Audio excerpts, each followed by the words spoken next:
अब कॉस्ट की बात करेंगे। इतना तो मैंने सॉल्व करवा दिया है आपको, ठीक है, ये क्वेश्चन नंबर 13 है आपका, इतना मैंने सॉल्व करवा दिया है।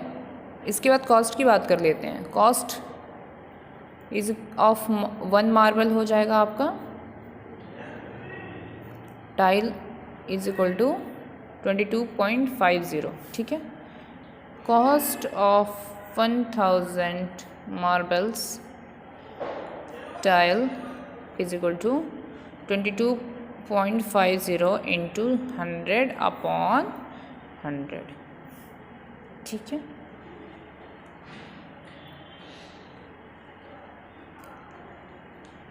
ये हो गया आपका 1000 होगा, यहाँ पे हो गया। इसका जो आप सॉल्व करोगे ना तो ये आपका आएगा 2250 इंटू 10, ये हो जाएगा 22500, ठीक है। ये टोटल कॉस्ट ऑफ टाइल हो जाएगा। ये क्वेश्चन हम फिर से देखने की कोशिश करते हैं, इसमें क्या बोल रहा है आपको, देखिए। Question number 13, a marble tile measure 12 centimetre into 10 centimetre, how many tiles will be required to cover a wall of size जिसका इतना है, also find the total cost of the tile, इतने पैसे। तो इसमें हमने सबसे पहले क्या किया, पहले हमने लेंथ निकाल लिया। लेंथ ऑफ वॉल कितना है, मीटर में दिया हुआ है, इसको सेंटीमीटर में कन्वर्ट कर लिया। उसके बाद ब्रेथ दिया है वॉल का, ये भी मीटर में दिया हुआ है, सेंटीमीटर में कन्वर्ट कर लिया। उसके बाद एरिया हमने कैलकुलेट कर लिया लेंथ टू ब्रेथ से। अब हमने एरिया को एज सच ऐसे रहने दिया बिकॉज हमें कैलकुलेशन में प्रॉब्लम ना हो। एरिया ऑफ 1 मार्बल टाइल का वैल्यू आपके इसमें बुक में गिवन है, ठीक है। फिर number of marble tile is equal to कितना होता है, area of wall upon area of 1 marble tile is equal to 400 into 300 upon 12 into 10 हो गया। इसको जो आप सॉल्व करोगे तो आपका आएगा 1000 टाइल। अब एक मार्बल टाइल की वैल्यू है इतनी, तो 1000 मार्बल टाइल की वैल्यू हम ऐसे कैलकुलेट नहीं कर सकते हैं। ये आप 1000 टाइम पढ़े होगे, क्लास 5 से पढ़ते आ रहे होगे ये मेथड। तो 1000 मार्बल टाइल का वैल्यू हो जाएगा इतना रुपीज़ लगेगा। Is it clear everyone? इसके बाद के जो भी क्वेश्चंस हैं, क्वेश्चन नंबर 14 मैं करवाऊंगी अभी, क्वेश्चन नंबर 15 और ये 16 आप खुद से करेंगे, और 17 ये अब मैं नहीं करा रही आपको, ये आप खुद से कर रहे हैं। क्वेश्चन नंबर 14 देखने की कोशिश करेंगे। क्वेश्चन नंबर 14 देखिए, find the perimeter of a rectangle whose area is 600 centimetre and breadth is 25 centimetre. चलिए ये भी करने की कोशिश करते हैं। देखिए question number 14, area of rectangle हो गया आपका 600 सेंटीमीटर स्क्वायर, ठीक है। ये हो गया आपका लेंथ 25 योग, ब्रेथ कितना हो गया,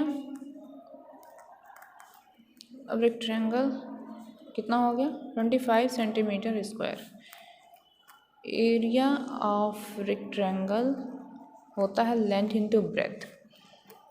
तो लेंथ तो पता है नहीं आपको, ब्रेथ पता है आपको 25, और एरिया कितना पता है आपको 600। तो देखिए इससे हम क्या लेंथ कैलकुलेट नहीं कर सकते हैं, बिल्कुल कर सकते हैं। तो इसको जो हम कैलकुलेट करने की कोशिश करेंगे, इसको जो आप कैलकुलेट करेंगे तो लेंथ आपका आ जाएगा 24 सेंटीमीटर। अब पेरीमीटर ऑफ रेक्टेंगल क्या नहीं कैलकुलेट कर सकते हैं इससे, इतने डाटा से पेरीमीटर कैलकुलेट हो सकता है। पेरीमीटर आपको पता है length into breadth 2 into length into breadth होता है, लेंथ प्लस ब्रेथ। तो perimeter of rectangle is equal to 2 into length plus breadth. तो लेंथ आपका हो गया 24 प्लस 25, तो ये आपका हो गया 2 इंटू 49, ये आपका हो गया 98 सेंटीमीटर। तो ये तो आपका हो गया इतने पार्ट, मतलब इसमें आप क्या निकाल लिए, पेरीमीटर ऑफ रेक्टेंगल निकाल लिए। इसमें पूछा क्या है आपसे, find the perimeter of rectangle whose area इतना और ब्रेथ इतना। क्या ये चीज़ क्लियर है आपको? ये बस इतना सिंपल सा कैलकुलेशन था, इसमें और बाकी कुछ नहीं करना है। क्वेश्चन नंबर 15 देख लीजिए, ये शायद आपको थोड़ा टफ लगे, इसमें हिंट दिया हुआ है बाय द वे आपके पेपर में, सॉरी बुक में। क्वेश्चन नंबर 15 मैं करवा देती हूँ। 15 में देखिए क्या बोल रहा है कि जो साइड है स्क्वायर का ये आपको पता नहीं है, तो इसको हम क्या मान सकते हैं, इसको हम x मान सकते हैं। चलिए, let the side of square x centimetre, ठीक है। एरिया ऑफ स्क्वायर कितना हो गया, area of square equal to 1/2 into diagonal. देखिए जैसा आपके इसमें लिखा हुआ, इसमें बोल रहा है find the area of square whose diagonal. Diagonal मतलब क्या होता है, ये देखिए, ये आपका सपोज स्क्वायर है और इसका डायगनल आपका ये हो जाएगा, ये ठीक है, ये कितना है, ठीक है, तो डायगनल की बात कर रहा है ना, ठीक है। तो 1/2 इंटू 5/√2, फिर ये 1/2 करेंगे। अब ये √2 में है, 5/√2, ये फिर यही हो जाएगा। देखिए अब √2 और √2 को मल्टीप्लाई करेंगे ना तो 2 आएगा, ये देखिए, ये कभी भी ध्यान दीजिएगा। और ये इसको मल्टीप्लाई करेंगे 25 हो गया, 1/2 इंटू 25 इंटू 2 कैंसिल आउट हो जाएगा, ये बचेगा 25। तो एरिया ऑफ स्क्वायर आपका कितना हो जाएगा, 25।